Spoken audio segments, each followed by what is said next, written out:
The Fall of the House of Usher by Edgar Allan Poe.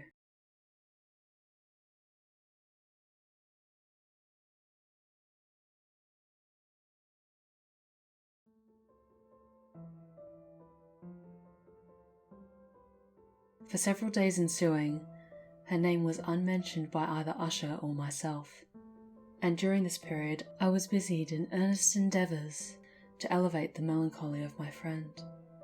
We painted and read together, or I listened, as if in a dream, to the wild improvisations of his speaking guitar. And thus, as a closer and still closer intimacy admitted me more unreservedly into the recesses of his spirit, the more bitterly did I perceive the futility of all attempt at cheering a mind from which darkness, as if an inherent positive quality, poured forth upon all objects of the moral and physical universe, in one unceasing radiation of gloom. I shall ever bear about me a memory of the many solemn hours I thus spent alone with the master of the House of Usher, yet I should fail in any attempt to convey an idea of the exact character of the studies, or of the occupations in which he involved me, or led me the way. An excited and highly distempered ideality threw a sulphurous lustre over all. His long, improvised dirges will ring forever in my ears. Among other things, I hold painfully in mind a certain singular perversion and amplification of the wild air of the last waltz of von Weber. From the paintings over which his elaborate fancy brooded, and which grew, touch by touch, into vagueness at which I shuddered the more thrillingly because I shuddered knowing not why, from these paintings, vivid as the images now are before me, I would in vain endeavour to deduce more than a small portion which should lie within the compass of merely written words. By the utter simplicity, by the nakedness of his designs, he arrested and overawed attention. If ever mortal painted an idea, that mortal was Roderick Usher. For me, at least, in the circumstances then surrounding me, there arose out of the pure abstractions which the hypochondriac contrived to throw upon his canvas an intensity of intolerable awe, no shadow of which felt I ever yet in the contemplation of the certainly glowing yet too concrete reveries of Fuseli. One of the phantasmagoric conceptions of my friend, partaking not so rigidly in the spirit of abstraction, may be shadowed forth, although feebly, in words. A small picture presented the interior of an immensely long and rectangular vault or tunnel, with low walls, smooth, white, and without interruption or device. Certain accessory points of the design serve well to convey the idea that this excavation lay in an exceeded depth below the surface of the earth.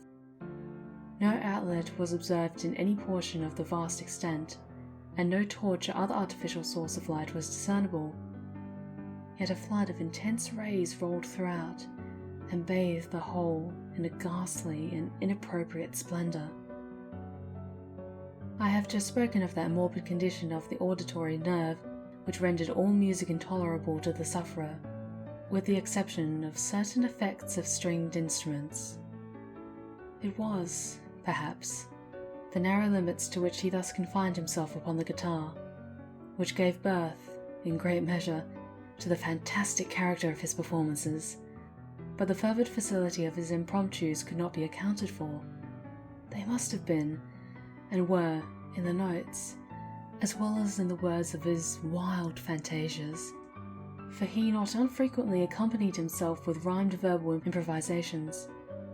The result of that intense mental collectedness and concentration to which I have previously alluded is observable only in particular moments of the highest artificial excitement. The words of one of these rhapsodies I have easily remembered.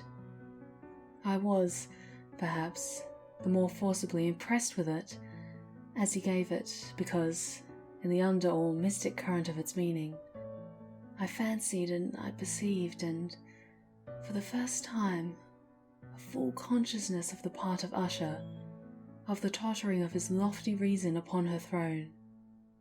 The verses, which were entitled The Haunted Palace, ran very nearly, if not accurately, thus. In the greenest of our valleys, by good angels tenanted, once a fair and stately palace, radiant palace, reared its head. In the monarch thought's dominion, it stood there. Never seraph spread opinion over fabric half so fair. Banners yellow, glorious golden, on its roof did float and flow. This, all this, was in the olden time long ago. And every gentle air that dallied in that sweet day upon the ramparts plumed and pallid, and winged odour went away. Wanderers in that happy valley through two luminous windows saw spirits moving musically to a lute's well-tuned law, round about a throne where sitting poor Friar Jean, in state his glory well befitting, the ruler of the realm was seen. And all with pearl and ruby glowing was the fair palace door, through which came flowing, and sparkling evermore a troop of echoes whose sweet duty was but to sing, in voices of surpassing beauty, the wit and wisdom of their king. But evil things in robes of sorrow assailed the monarch's high estate. Ah, let us mourn, for never morrow shall dawn upon him desolate. And, round about his home, the glory that blushed and bloomed is but a dim remembered story of the old time entombed. And travellers now within that valley, through the red-litten windows, see vast forms that move fantastically to a discordant melody, while, like a rapid, ghastly river, through the pale door, a hideous throng rush out forever, and laugh, but smile no more.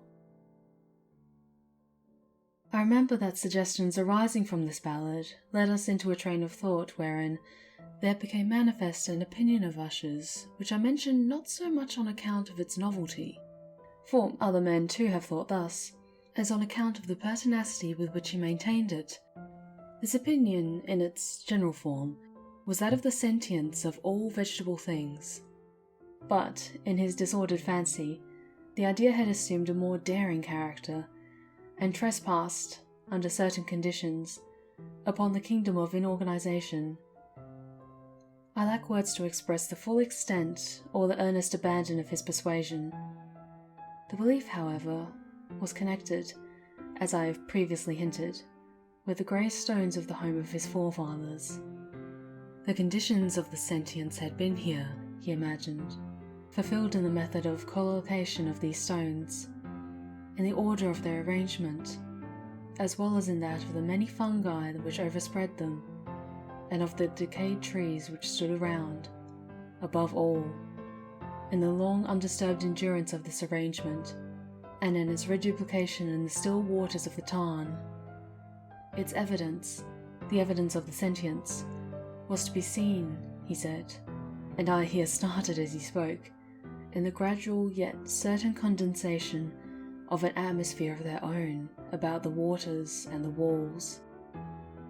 The result was discoverable, he added, in that silent yet importunate and terrible influence which for centuries had moulded the destinies of his family, and which made him what I now saw him, what he was.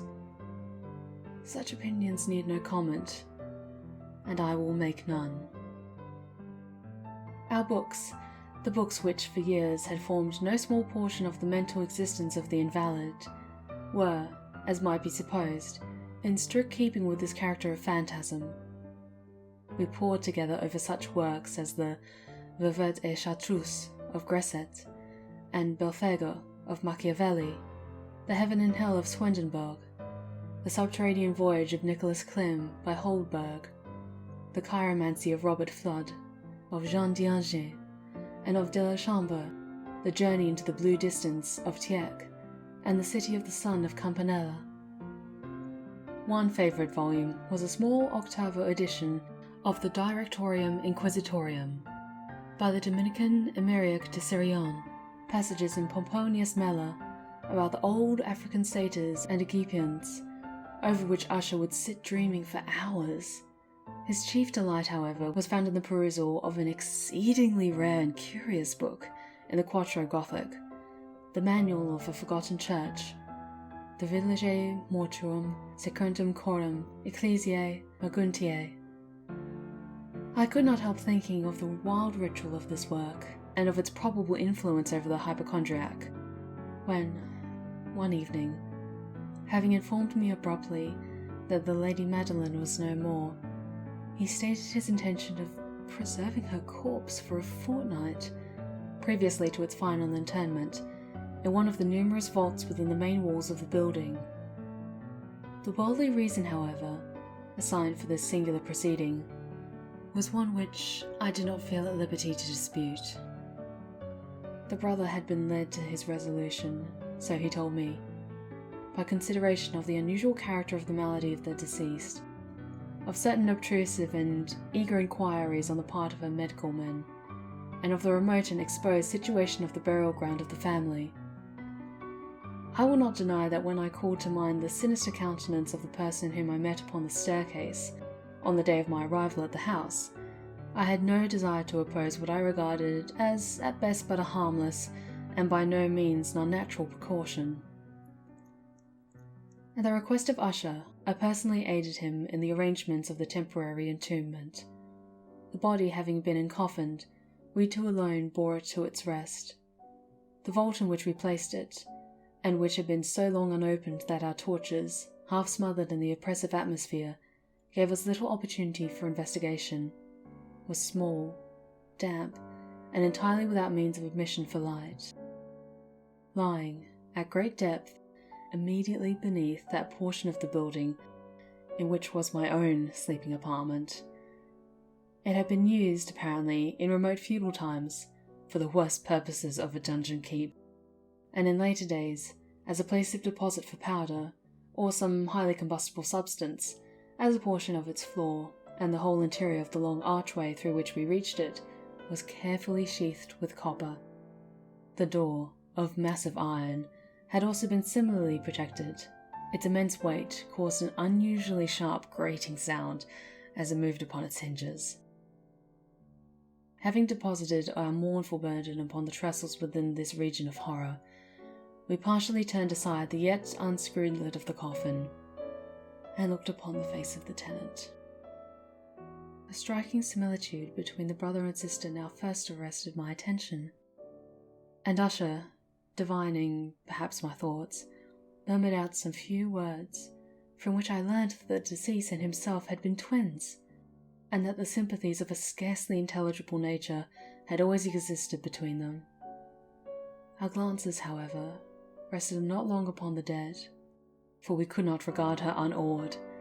The disease which had thus entombed the lady in the maturity of her youth had left, as usual in all maladies of a strictly capitalistical character. The mockery of a faint blush upon the bosom and the face, and the suspiciously lingering smile upon the lip, which is so terrible in death. We replaced and screwed down the lid, and having secured the door of iron, made our way with toil into the scarcely less gloomy apartments of the upper portion of the house.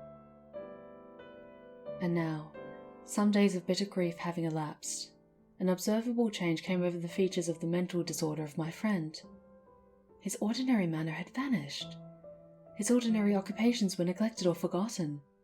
He roamed from chamber to chamber with hurried, unequal, and objectless step. The pallor of his countenance had assumed, if possible, a more ghastly hue, but the luminousness of his eye had utterly gone out. The once occasional huskiness of his tone was heard no more, and a tremulous quaver, as if of extreme terror, habitually characterized his utterance. there were times indeed when I thought this increasingly agitated mind was labouring with some oppressive secret, to divulge which he struggled for the necessary courage. At times, again, I was obliged to resolve all into the mere inexplicable vagueness for madness, for I beheld him gazing upon vacancy for long hours, in an attitude of the profoundest attention, as if listening to some imaginary sound. It was no wonder that his condition terrified. That infected me. I felt creeping upon me, by slow yet certain degrees, the wild influence of his own fantastic yet impressive superstitions. It was, especially, upon retiring to bed late into the night of the 7th or 8th day, after the placing of the Lady Madeline within the dungeon, that I experienced the full power of such feelings. Sleep came not near my couch, while the hours waned and waned away. I struggled to reason off the nervousness which had dominion over me. I endeavoured to believe that much, if not all of what I felt, was due to the bewildering influence of the gloomy furniture of the room, of the dark and tattered draperies, which, tortured into motion by the breath of the rising tempest, swayed fitfully to and fro upon the walls, and rustled uneasily about the decorations of the bed. But my efforts were fruitless. An irrepressible tremor gradually pervaded my frame, and, at length, there sat upon my very heart an incubus of utterly causeless alarm.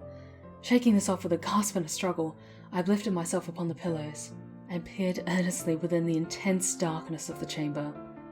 Hearkened, I know not why, except that an instinctive spirit prompted me, to certain low and indefinite sounds which came, through the pauses of the storm, at long intervals I know not whence. Overpowered by an intense sentiment of horror, unaccountable yet unendurable, I threw on my clothes with haste, for I felt that I should sleep no more during the night, and endeavoured to arouse myself from the pitiable condition of which I had fallen, and pacing rapidly to and fro through the apartment. I had taken but few turns in this manner, when a light step on an adjoining staircase arrested my attention. I presently recognised it as that of Usher. In an instant afterwards he rapped with a gentle touch at my door, and entered, bearing a lamp. His countenance was, as usual, cadaverously worn, but, moreover, there was a species of mad hilarity in his eyes, and evidently restrained hysteria in his whole demeanour. His air appalled me, but anything was preferable to the solitude which I had so long endured, and I even welcomed his presence as a relief. "Have you not seen it?" he said abruptly, after having stared about him for some moments in silence. "You have not then seen it? But stay, you shall." Thus speaking, and having carefully shaded his lamp, he hurried to one of the casements and threw it freely open to the storm. The impetuous fury of the entering gust nearly lifted us from our feet.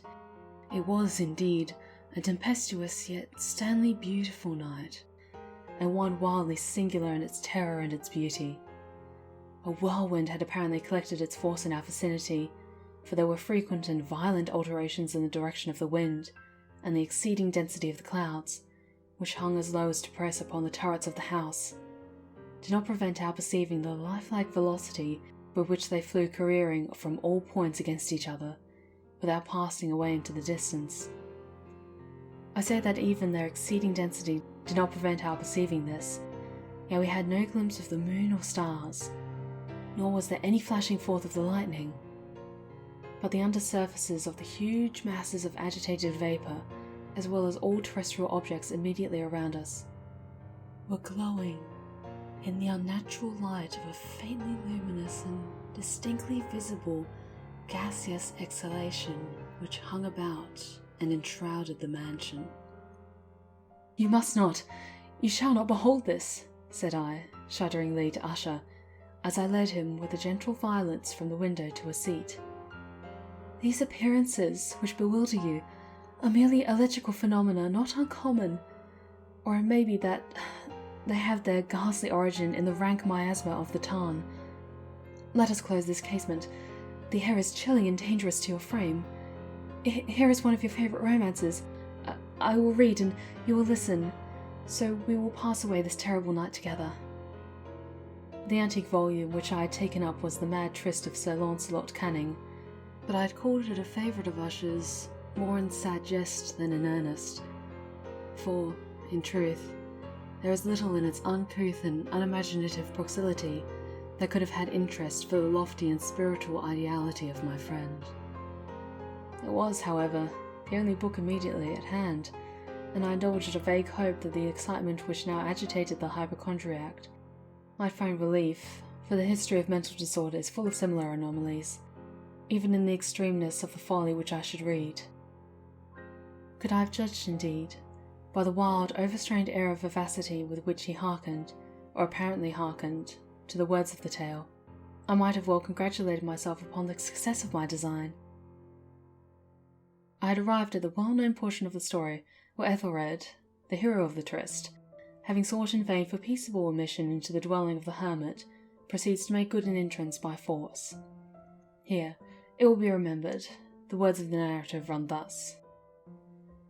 And Ethelred, who was by nature of a doughty heart, and who was now mighty withal, on account of the powerfulness of the wine which he had drunken, waited no longer to hold parley with the hermit, who, in sooth, was of an obstinate and merciful turn, but, feeling the rain upon his shoulders, and feeling the rising of the tempest, uplifted his mace outright, and, with blows, made quickly room in the plankings of the door for his gauntleted hand, and now pulling therewith sturdily, he so cracked and ripped and tore all asunder, that the noise of the dry and hollow-sounding wood alarmed and reverberated throughout the forest.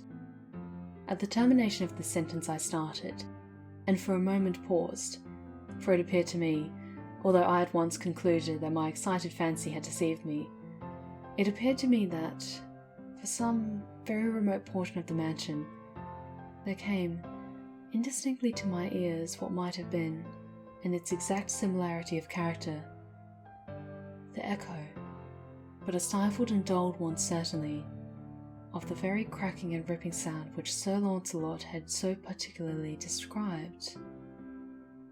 It was, beyond doubt, the coincidence alone which had arrested my attention, for amidst the rattling of the sashes of the casements, and the ordinary commingled noises of the still increasing storm, the sound, in itself, had nothing, surely, which should have interested or disturbed me. I continued with the story. But the good champion Ethelred, now entering within the door, was sore enraged and amazed to perceive no signal of the merciful hermit, but, in the stead thereof, a dragon of a scaly and prodigious demeanour, and of a fiery tongue, which sate in the guard before a palace of gold, with the floor of silver, and upon the wall there hung a shield of shining brass, with this legend enwritten: "Who entereth therein, a conqueror hath been, who slayeth the dragon, the shield he shall win." And Ethelred uplifted his mace and struck upon the head of the dragon, which fell before him, and gave up his pesty breath, with a shriek so horrid and harsh, and withal so piercing, that Ethelred had fain to close his ears with his hands against the dreadful noise of it, and the like whereof was never before heard. Here again I paused abruptly, and now with a feeling of wild amazement, for there could be no doubt whatever that, in this instance, I did actually hear, although from what direction it proceeded I found it impossible to say. A low and apparently distant but harsh, protracted and most unusual screaming or grating sound, the exact counterpart of what my fancy had already conjured up for the dragon's unnatural shriek, as described by the romancer. Oppressed as I certainly was, upon the occurrence of this second and most extraordinary coincidence, by 1,000 conflicting sensations, in which wonder and extreme terror were predominant, I still retained sufficient presence of mind to avoid exciting, by any observation, the sensitive nervousness of my companion. I was by no means certain that he had noticed the sounds in question, although, assuredly, a strange alteration had, during the last few minutes, taken place in his demeanour. From a position fronting my own, he gradually brought round his chair, so as to sit with his face to the door of the chamber, and thus I could but partially perceive his features, although I saw that his lips trembled, as if he were murmuring something inaudibly. His head had dropped upon his breast, yet I knew that he was not asleep, from the wide and rigid opening of the eye, as I caught glance of it in profile. The motion of his body, too, was at variance with this idea, for he rocked from side to side with a gentle yet constant and uniform sway. Having rapidly taken notice of all this, I resumed the narrative of Sir Launcelot, which thus proceeded. And now the champion, having escaped from the terrible fury of the dragon, bethinking himself of the brazen shield, and of the breaking up of the enchantment which was upon it, removed the carcass from out of the way before him, and approached valorously over the silver pavement of the castle to where the shield was upon the wall, which in sooth tarried not for his full coming, but fell down at his feet upon the silver floor, with a mighty great and terrible ringing sound. No sooner had these syllables passed my lips, than, as if a shield of brass had indeed at a moment fallen heavily upon the floor of silver, I became aware of a distinct, hollow, metallic and clangorous, yet apparently muffled reverberation. Completely unnerved, I leapt to my feet, but the measured rocking movement of Usher was undisturbed. I rushed to the chair in which he sat. His eyes were bent fixedly before him, and throughout his whole countenance there reigned a stony rigidity. But, as I placed my hand upon his shoulder, there came a strong shudder over his whole person. A sickly smile quivered about his lips, and I saw that he spoke in a low, hurried and gibbering murmur, as if unconscious of my presence. Bending closer over him, I at length drank in the hideous import of his words. Not hear it. Yes, I hear it, and have heard it. Long, many minutes, many hours, many days have I heard it, yet I dare not. Oh, pity me, miserable wretch that I am, I dare not speak. We have put her living in the tomb. Said I not that my senses were acute? I now tell you that I heard her first feeble movements in the hollow coffin. I heard them many days ago, yet I dare not speak. And now, tonight Ethelred, and the breaking of the hermit's door, and the death cry of the dragon and the clangor of the shield, say, the rendering of her coffin and the grating of the iron hinges of her prison and struggles within the coppered archway of the vault. Oh, whither shall I fly? Shall she not be here anon? Is she not hurrying to upbraid me for my haste? Have I not heard her footsteps on the stair? Do I not distinguish the heavy and horrible beating of her heart? Madman! Here he sprang furiously to his feet and shrieked out his syllables, as if in the efforts he was giving up his soul. Madman! I tell you that she now stands without the door! As if in the superhuman energy of his utterance, there had been found the potency of a spell.